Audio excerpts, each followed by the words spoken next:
He attacked me. I didn't even recognize his voice. He kept shouting. Where is it? His eyes were red. His hands were shaking. He twisted my arm until I dropped the drawer key. Then he found the drugs. He slammed the door. He sat on the floor and started smoking.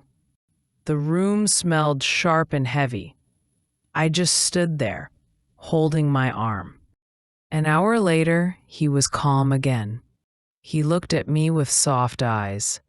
He said, I'm sorry, baby. I'll quit this time. He always says that. Every time he promised, I believed him. Every time, the promise died before morning. When he had the drug, he was kind. He was the man I fell in love with. But when the drug was gone, he changed. He shouted, broke things, and cried. He wasn't Daniel anymore. He was someone else, a stranger. I tried to help him. I hid the drugs. I begged him to stop, but he didn't. He just needed more. One night, I sat alone in the bathroom. My hands were shaking.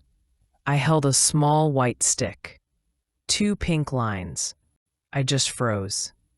I didn't know if I should cry or smile. I looked at my face in the mirror. I looked so scared. I was pregnant. A baby. Our baby. I didn't know what to do. When I told Daniel, he cried. He held my hands and said, I'll quit, I promise. He said he wanted to be a father. He said he wanted to be clean. I wanted to believe him. I really did. The next day, he called a clinic. He packed his clothes. He kissed my forehead and said, Wait for me. I'll come back new. Then he left for rehab. This time, it felt real.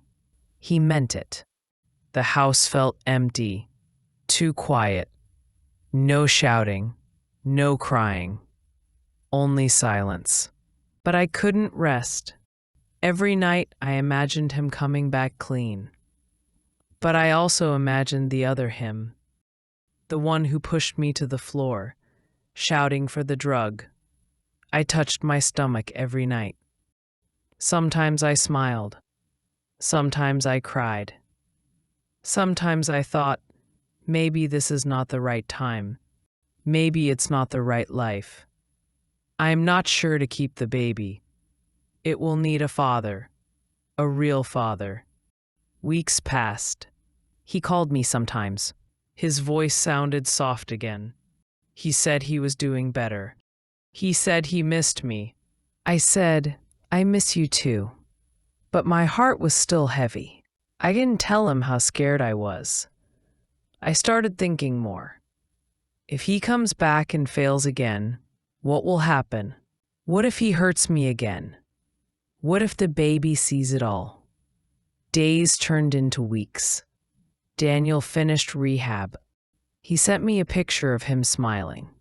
He looked strong. He looked happy. Then one morning, he came home. He ran to me and hugged me tight. I did it. He said, I'm clean. I'm ready to be a father. I smiled at him. He looked so proud. He looked like the man I fell in love with. But I didn't tell him. There's no baby anymore. Was she right to make that choice? What would you do in her place? If you want to learn English through interesting stories like this, don't forget to like this video and subscribe to our channel. Lesson of the day: quit. Quit means to stop doing something completely. Examples from the story. He said, I'm sorry, baby. I'll quit this time. He held my hands and said, I'll quit. I promise. More examples. He wants to quit drugs. She quit smoking last year. He quit drinking coffee.